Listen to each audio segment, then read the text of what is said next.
অরুণ আর নীল ছিল দুই বন্ধু। তারা একদিন ঠিক করল গরমের ছুটিতে বনে ঘুরতে যাবে। ভাই, পাহাড়ের নিচে একটা ছোট্ট গ্রাম আছে, খুব সুন্দর জায়গাটা। ঠিক আছে তাহলে, চল ওখানেই। কিন্তু আমি শুনেছি রাতে ওখানে কেউ যায় না। তারা ঠিক করল আজ তারা সন্ধ্যায় সেই রহস্যময় আলোকিত পথে হাঁটবে। শুরু হলো তাদের যাত্রা। পথে ঢুকতেই তারা দেখল চারপাশে সবুজ পাতার মধ্যে হালকা আলো ফুটছে, যেন অদৃশ্য মেঘগুলো আলো ছড়াচ্ছে।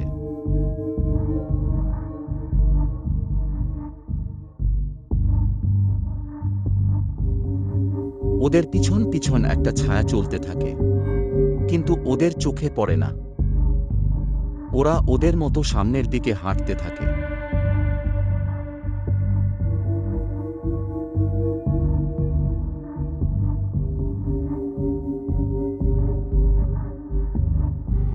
নীল বলে উঠল, কি অদ্ভুত! মনে হচ্ছে তো কেউ আমাদের পিছনে আছে। না, এটা কেবল আমাদের কল্পনা। তবে কিছু অদ্ভুত লাগছে।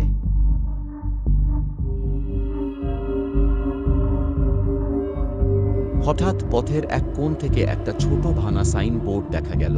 তাতে লেখা ছিল, অতিরিক্ত সাহসী হয়ে হাঁটছেন, দয়া করে ফিরে যান। অরুণ বলল, এটা তো খুব অদ্ভুত একটা লেখা।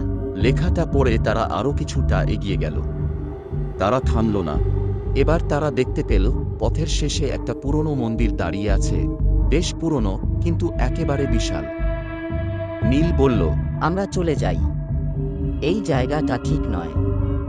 হঠাৎ একজন পুরোহিত ওদের দিকে এলো।